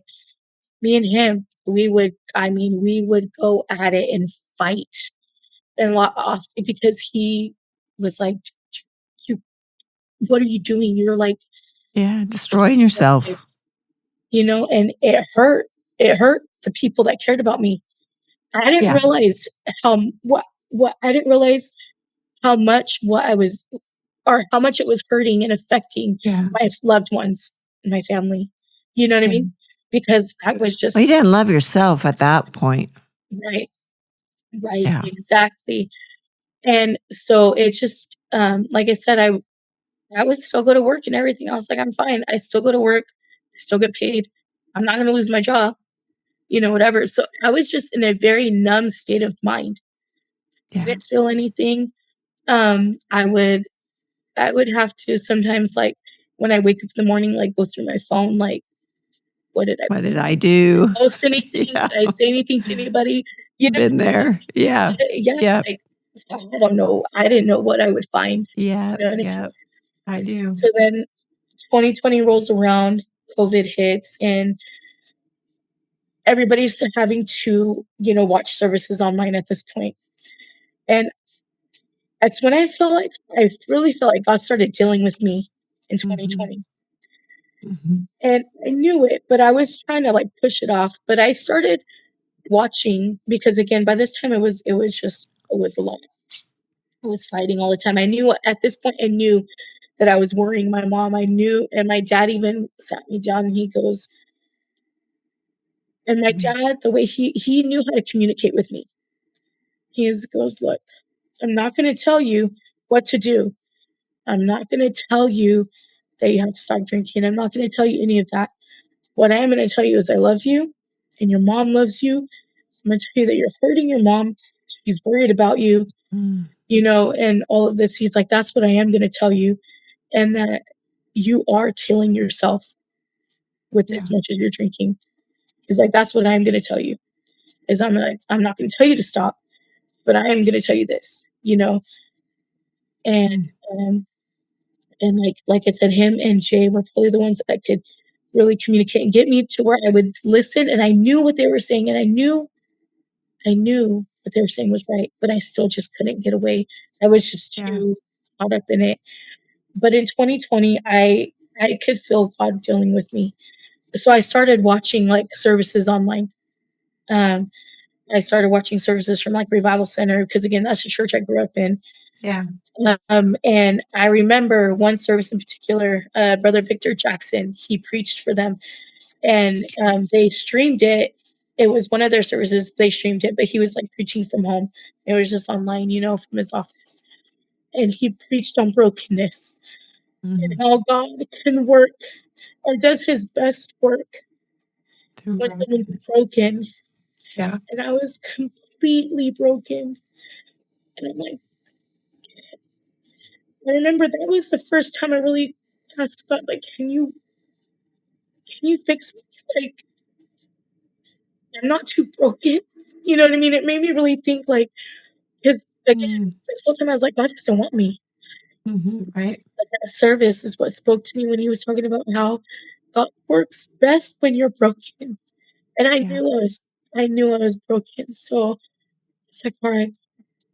Gave you So I hope. started listening a little bit. You know what I mean? Hmm. Started listening a little bit, but I still wasn't fully like on board and ready to like go back to church. And plus, like I said, everything was online. So it made it a little easier, I guess, for me too, because I could watch Yeah. from home. So I Yeah. started watching more. I started watching services more and everything. I was like, all right, God, I'm gonna try to get sober. Like I'm gonna try to get sober. So around summer of 2020, I had actually been in contact with somebody who had COVID. So they took me out of work for 2 weeks. And during that time that they took me off of work, I was drinking a lot because I was home, right? So right after that was in July of 2020. Right after that was when I was like, all right, God, like I need to get sober. I can't do this. I can't live like this. And at this point I wasn't living at home anymore. I was roommates with my best friends again. And so I wasn't living with my parents. So I was like, all right, God, like I can't keep doing this. So I was like, I'm gonna get sober. So I just stopped drinking and I actually stopped cold turkey. And Hmm. but again, I still wasn't going to church, but I was You feel like the Lord delivered you in that moment from it? at that moment I felt like I was okay. Like in a way, because I still wanted it. Like I still thought about it. I still Okay. wanted it. I still was like, You man, you but I just was would. doing my best to not do it, Hmm. Yeah. And and again, I knew I had people praying for me, my cousin Robert, my mom, my dad, like they were the ones really praying for me, and my brother. I knew I had people praying for me. So I decided I'm gonna do this. I'm gonna get sober. So now we're like in August, and I remember taking my dad to the store because my dad he needed a ride. I don't know if like my mom was gone or whatever, and they only had one car, so I Hmm. took him to the store. And he tells me, he goes, "Do you want me to get you anything?" Because he knew that I would drink. And he was gonna buy me alcohol, even though he wasn't drinking. He was gonna buy me alcohol. He's like, "Do you want anything?" I was like, "No, Dad, I'm good." Because I didn't tell anybody I was gonna be sober or I was trying to get sober. I Yeah. kept that to myself too. Because I was like, I don't wanna tell anybody because I don't wanna tell them and disappoint them if it doesn't work. Right. You know what I mean? Hmm. I don't wanna disappoint my family and them think I'm gonna be all, Yeah. and then disappoint them if something happens. So I kept Yeah. that to myself. I was like, "This is something I have to do on my own." Right? So I told him, "No, Dad, I'm good." He's like, "Are you sure?" I was like, "Yeah, I'm good, Dad." And I told him, I was like, "I'm trying not to drink right now." Like, "Man, okay." And you could see the change in his face and the happiness that like it was just like this change. He didn't tell me he was proud of me. He didn't tell me any of that. Like, but he was just like you could see the change and Hmm. he was pleased that I didn't want anything. Yeah. So um so I was he was able to see that. And so I felt a difference in me. Like I felt like I was a lot more clear-headed, whatever. But again, I still wasn't ready to fully just like turn my life around. So then September comes around. I'm a huge football fan, so we're in football season now, and I love football. And I remember it was a Sunday, September 27th. I'm watching the game. My best friends were at home watching the game, and the Niners just won. I'm a 49er fan. The Niners just won. I was super excited. And I get a call from my aunt Becky.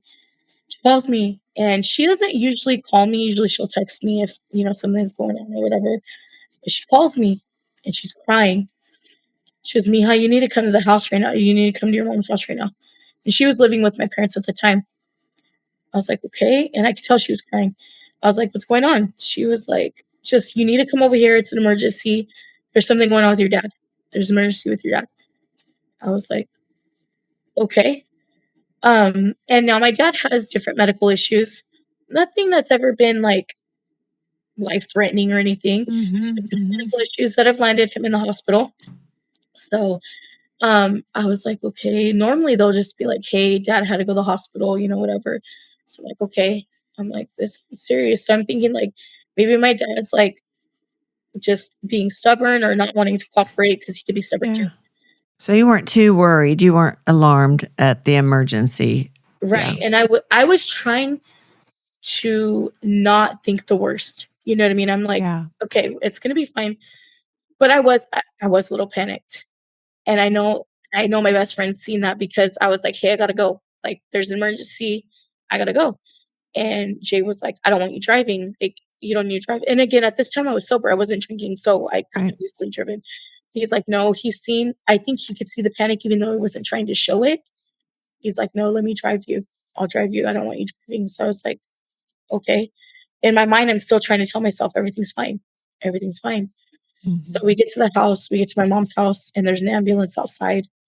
Okay, so something did happen. I walk in, and mind you, I just talked to my dad the night before. He's a huge Bigfoot fan. I had ordered him a Bigfoot shirt off Amazon. He called me the night before on Saturday asking where his shirt was at because he was ready to have his Bigfoot shirt. And I was like, "It'll be here soon, Dad. It should be here by Monday."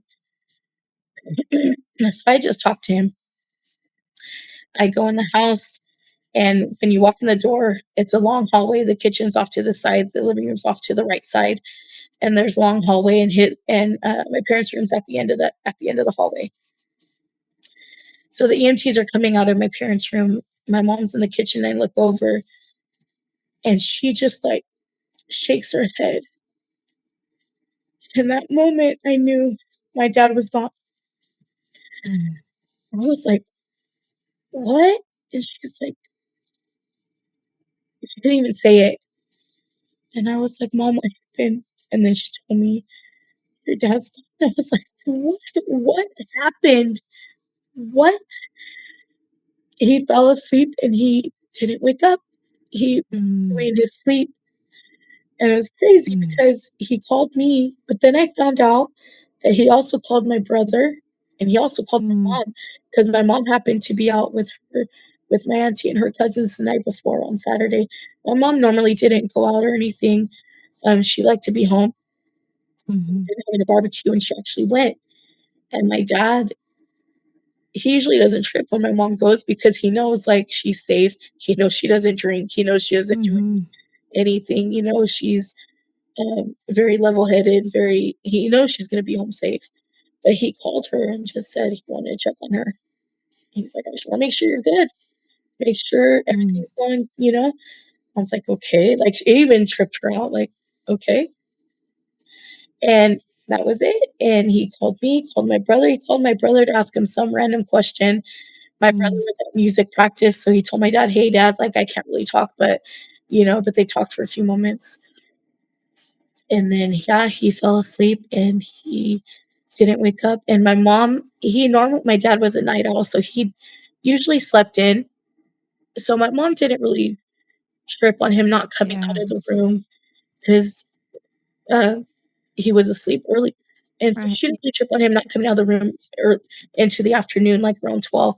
But then when he still didn't come out around like 1, 2 o'clock, then she started to worry, like, usually he's already up and out here, and, like, so that's when she went and checked on him, and my mom found that he wasn't breathing.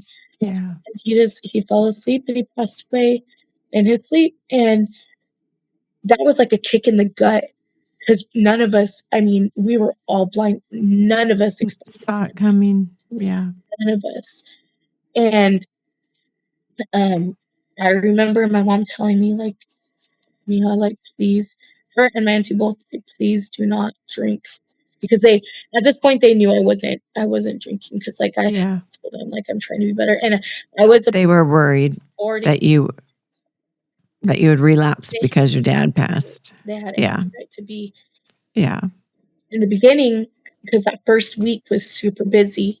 That first week, we were planning his celebration of life and everything, so I didn't, and at that point, I was probably about 40 days sober at that point by the time that he Mhm. passed, maybe a little more, um, and, so we had a celebration of life and everything, and a week later, and the Pastor Johnson, he is pastor of Revival Center because my parents, again, they continued going to Revival Center until, Mhm. like, my dad passed and stuff, And I remember Pastor Johnson had told me at my dad's celebration of life, he was like, "Man, Amy," he's like, you're gonna come home soon. God's gonna God's gonna bring you home." I was like, "Yeah, yeah." Like, I kind of just was like, "Okay, yeah, whatever you say." Just kind of shrugged Mhm. it off. Well, after that service and celebration of life, I did. I started up again. I did start drinking. So everybody had every right to worry. Yeah. Like, please don't start back up. And I did. And I spiraled. I did. How long before you were how long before you were able to rededicate your life? So at that point, that was October 2020 is when I started back and I spiraled. It was about 3 months because January 21 was when I came back.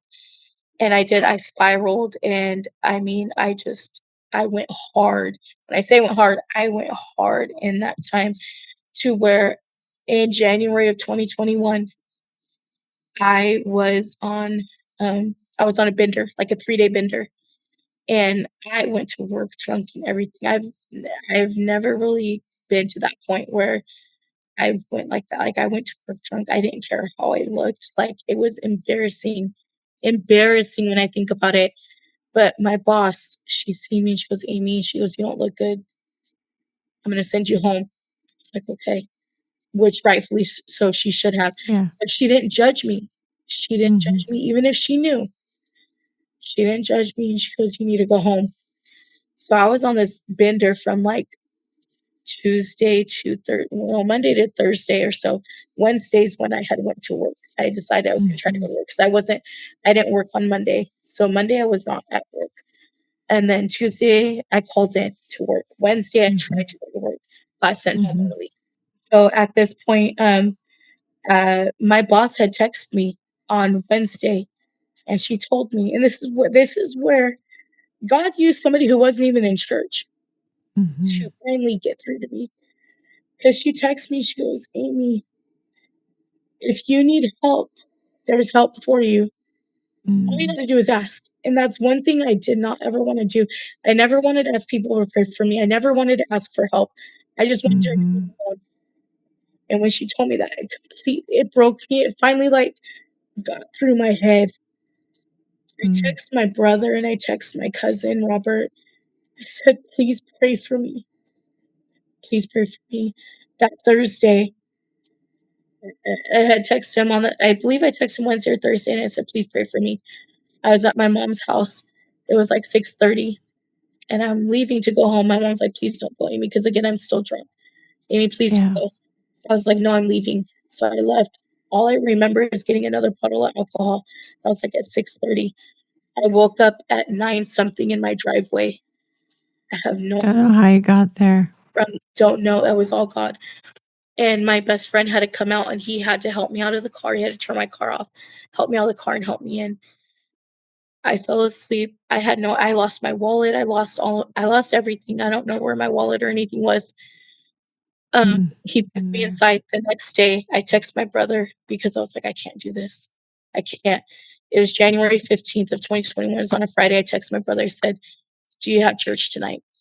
Do you have youth service, something? Because I just need to go." Yeah. He goes, "No." He goes, "We don't have church, but we have praise team practice." I said, "Can you pick me up? I want to go." "Okay, yeah, I'll pick you up at 5." He picked me up at 5 o'clock. I went with him to praise team practice. They're singing that song Overcomer, Mhm. and they're practicing it.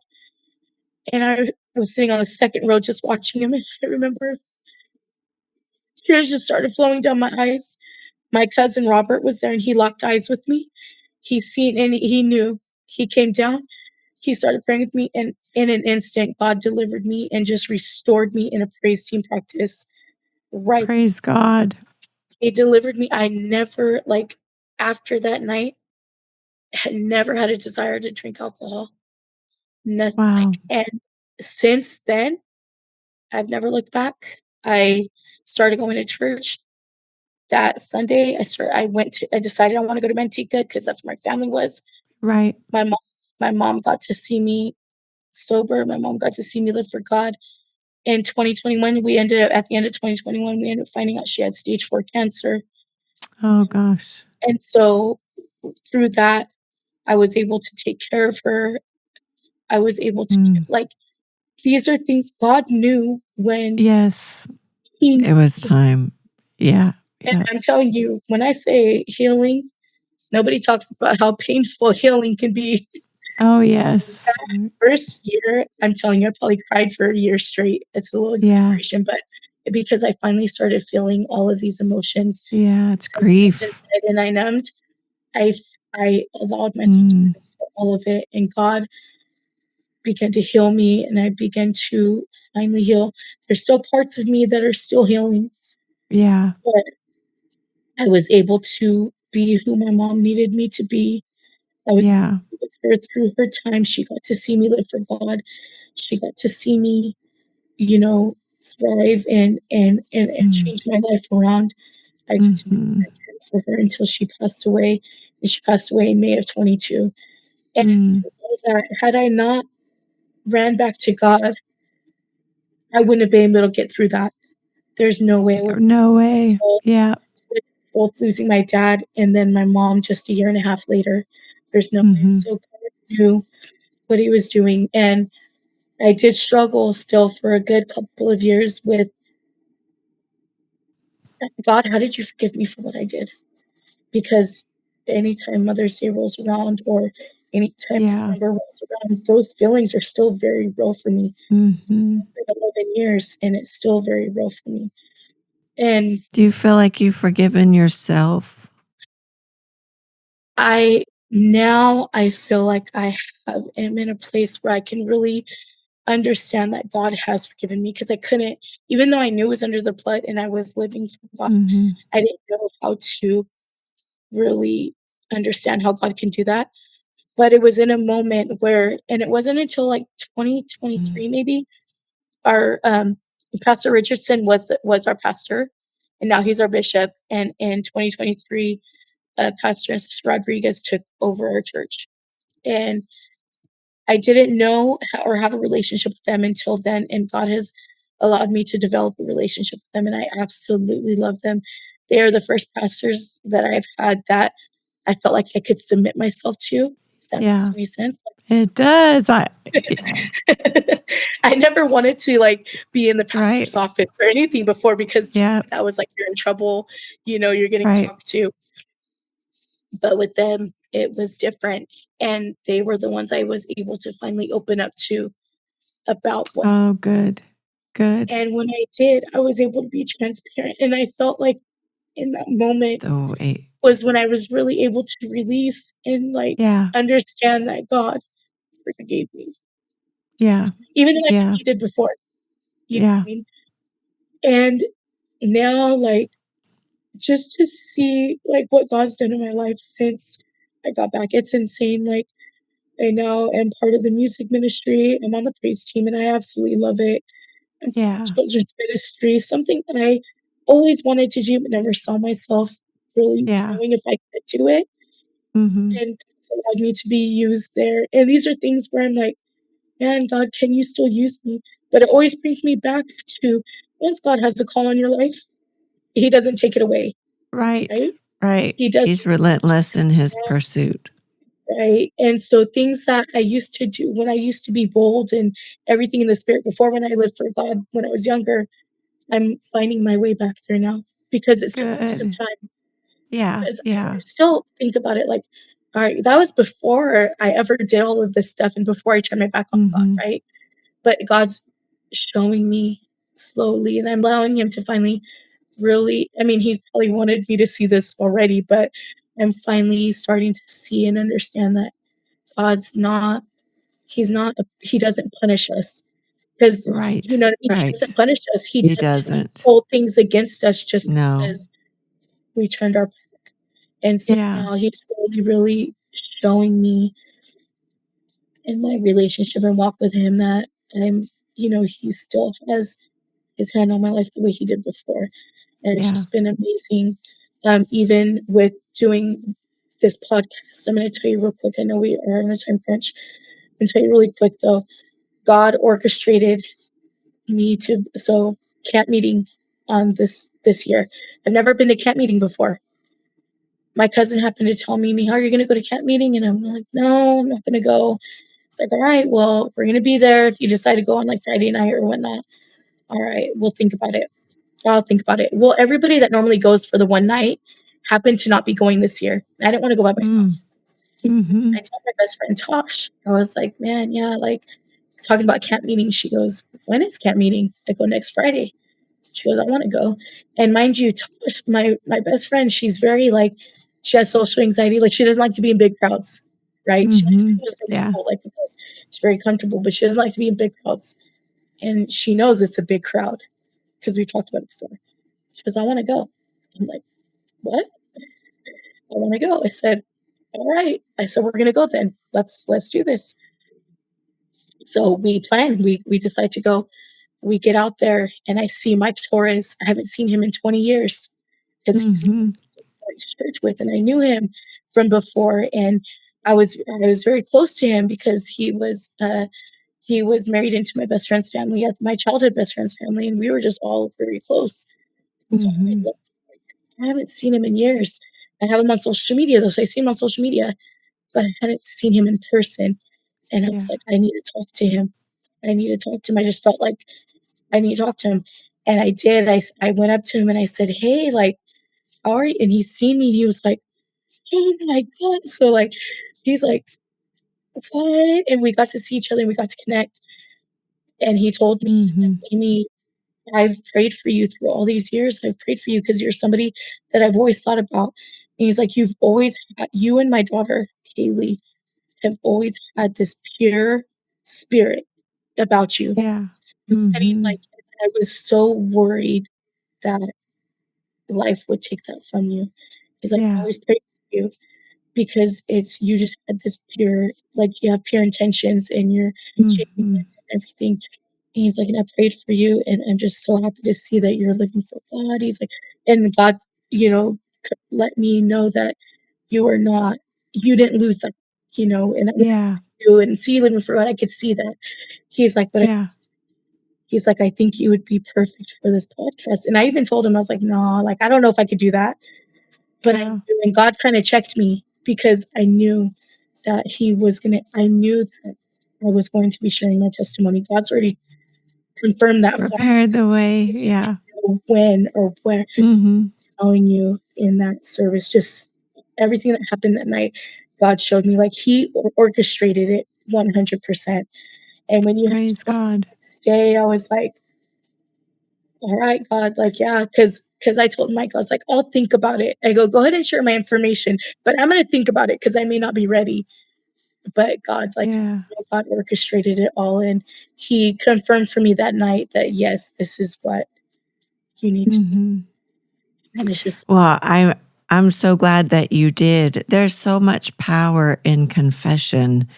Um, Something I never really understood, but when God really begins to heal us, He's trying to uproot and excavate everything that we buried in our heart. So the more, when it says we overcome by the blood of the Lamb and the word of our testimony, there's power in talking about that and releasing it so that it doesn't continue to beat us up and cause us to hold shame. And we I tell people this, when you can start addressing it, if you can just invite God into that place, let Him take it. He wants to take it. He wants to unpluck it all. If we can just release it. And the hardest thing, like you said, is to forgive ourselves. I have a situation that I feel like the enemy just constantly brings to mind, and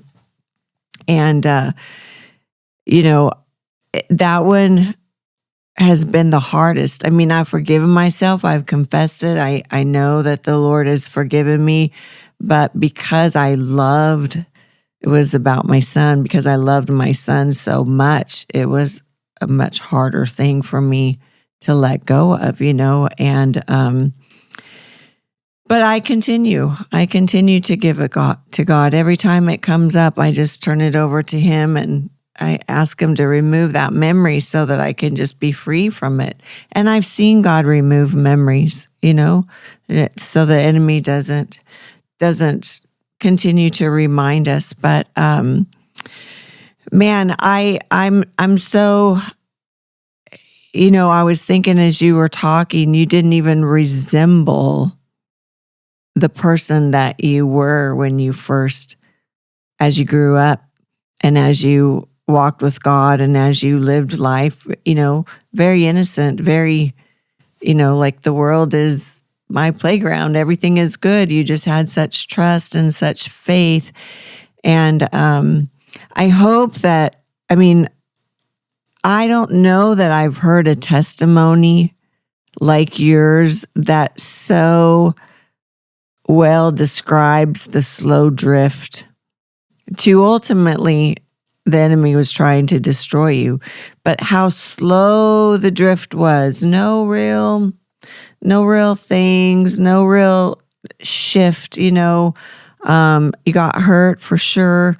But as you said, even then you were keeping up some of your boundaries, some of your morals. Right. And I think your testimony illustrates so well how blinded we can be to our own condition, thinking we're okay.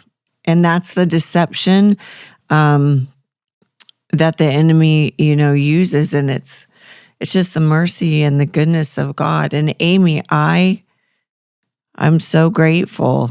I'm so grateful you're back. I'm grateful for the timeline. Like in the last 5 years, my life was turning around in similar fashion at that time, and I feel like the Lord is really drawing the prodigals home. He has been. I think He's always been working on us, but I think there's a escalation or a different time we're living in with prodigals coming back. So thank you for sharing your story. And I'm so jealous that you can sing. I would love to hear you sing one day. I'll tune into a service.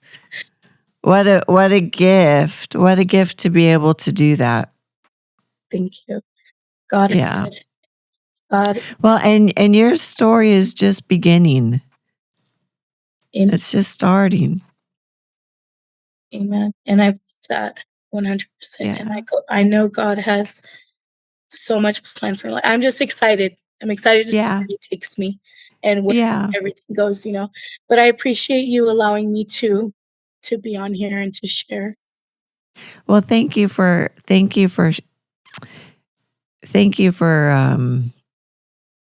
opening up and exposing the things you haven't really talked about before. I really appreciate it. I know the people listening will appreciate it, but I know how difficult that is, and I'm grateful. Thank you very much, and God bless you. I will see you again for sure. I will definitely reach out and see you again, but I'm so glad you're good. I'm so glad you're back. Real quick, I always end with 2 questions. What would you say to the prodigal who's still out there?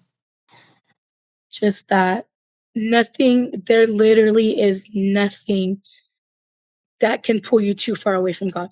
I mean, when you think that you're too broken or when you think that you've too far gone, which is what I thought, God's He's ready and willing to just swoop you up and bring you back and just make you whole and put you back together. That's the miracle. It's a miracle in the making. Mm-hmm. Yeah. What would you say to the parent who's praying for their prodigal? Do not stop praying. My mom continued to pray for 14 years and never stopped praying for me. And those prayers are why I'm where I'm at today. Do not stop praying. Sometimes it happens quick, sometimes it doesn't. But if God gave you the promise and God gave, if God gave it to you and He told you that He's gonna take care of it or whatnot, and you're believing and have that faith, do not give up on that. Yeah.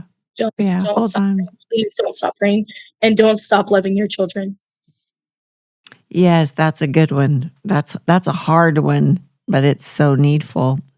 Right. Well, thank you so much, Amelia. And to everyone watching from home, thank you for watching. If you know anyone that is a prodigal, would you please share the channel with them, share the testimony of Amelia? And we have just so many. Everyone has a different story to tell, but we all share similar. I always say that the circumstances change, but the emotions and the brokenness is pretty consistent across the board, right? Pain is pain, sorrow is sorrow, grief is grief, anger and rejection is still anger and rejection, no matter how we get there. So thank you for watching, and hopefully we'll see you again next week. Thank you. We are so glad you joined us. If you have a story of redemption or have worn the label of a backslider, we would love to hear from you. If you'd like to support our ministry, your donation will be tax deductible. Visit our website at theredeemedbackslider.org. We hope you will tune in for our next episode.